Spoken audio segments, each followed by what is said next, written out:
Oscar Bevis for the Stomping Ground, powered by Wow Hydrate, available on the DAZN. Sunny, commiserations tonight. How on earth do you unpack what was quite an eventful 45 minutes to an hour in the ring and outside of it? Disappointed. Probably spent the last 3, 4, 5 months convincing myself that I still got it. Yeah. You know what I mean? It's a hard thing to do, man. You said at the post-fight press conference there was even a point during the Curial fight where you started to have small doubts. Nah, it was after. That the case? I won the fight and I was in tears after. You know what I mean? I no longer get satisfaction of back foot boxing and dancing around and being the best at doing that. I'm not good enough or strong enough to sit there in the pocket and fight with these guys for fucking 12 rounds, so you know what I mean? You said that you told your team and your close friends that you're retiring regardless of the result tonight. Win, lose or draw. Did we see a bit of that after the second round, you in the corner with Chris? Yeah, and I'll be real, the next flight, and I'm not a quitter, man. I'm not a quitter, but it's just, when you're honest to yourself and honest with the people around you, and that's what I am, and that's what I've always been. Like, I don't lie, I don't try and deceive people or manipulate people, man. I just wear my heart on my sleeve, man. And for the last 12 months, I've just not enjoyed it, man. For the last 4 or 5 years, my body's been breaking down, man. Oscar, the amount of injuries I fought with, the amount of things like weeks out I've had, like, all I do is spar, man. Every punch I throw with my left hand, I can't hit a bag or pad without it hurting. Fucking, I can't run properly without my knee or my fucking ankle snapping in half. Like, I can't do SNC without my wrist going on, my fucking shoulders stiffening up to the point I can't even train the next day. Like, it's got to the point where it's got hard, man.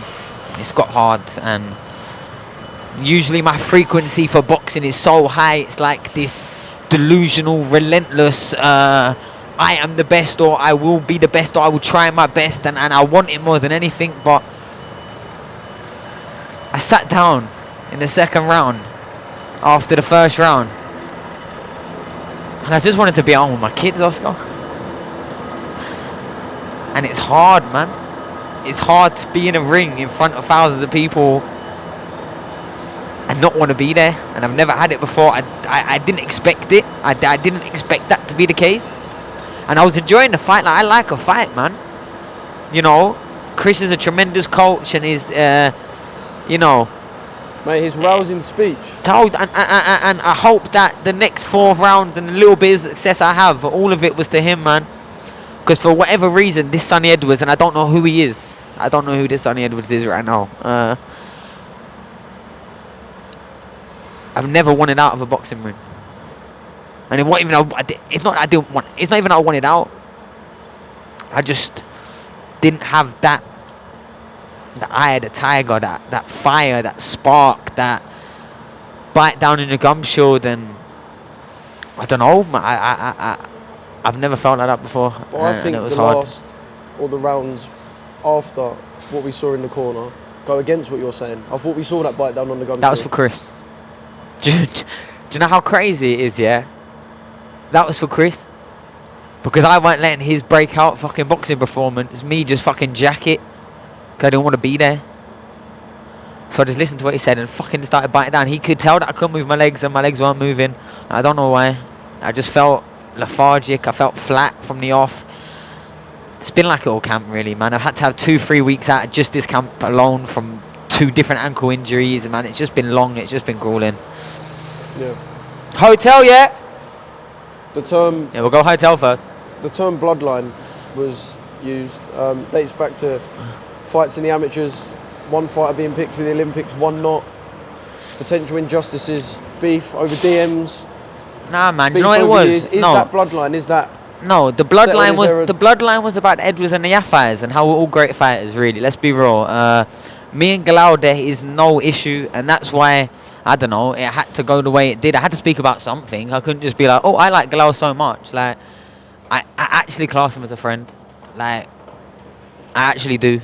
And I don't think that played any part in it. I wanted to win. But I knew very early that You know when you feel like you're in someone else's body? I didn't feel like I was in my body today. And yeah, I probably haven't all camp. Probably not even in the Curial fight, really. He just was levels below me. Yeah. I guess retirement brings out a congratulations because you've achieved so much. You've worked with many promoters. You've been a bit outspoken. You've been so fun to follow, I've got to say. I say this to Charlie as well. I had everyone around my house during COVID watching you win that world title. It was one of the best nights we had, even though I probably shouldn't have done it. Yeah, but I know what would have happened? What would have happened if this Sonny Edwards got in the ring with that day? You ask yourself Is that something you're going to be thinking about for a while, do you think? No. I'm saying if today's Sonny Edwards got in the ring against Maruti, yeah, I never would have been world champion. And that's facts. What if the Sonny that beat Maruti was in the ring tonight? I don't think he'd ever get beat. But one more before I let you go. I do appreciate your time. I was going to say, you said in the post-fight press conference, it's actually Bam Rodriguez, it's America, it's the headline. That's the one that you look at and go, that's the standout of my boxing career.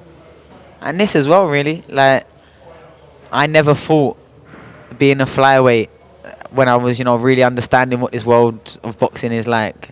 I didn't ever expect a headline as a flyweight, let alone do arenas after arenas after arenas in different countries, Dubai, the UK, America. Like, I've had a great career, and I can't lie, the hardest bit. I love the events, man, and I love being a part of it, and I love that my name and my career carries that weight that I can get in the ring and we can make the fight, and there's thousands of people there and people watching around the world. But you got to be honest with yourself, man, and I've probably been lying to myself,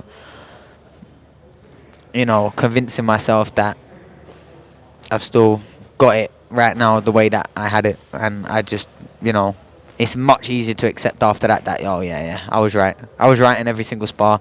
I was right in every single part of camp where I just didn't feel like him. But I'm not one to pull out, make excuses. Like, it is what it is, man. I'm a fighter, so here we are. What does Galal go on to achieve?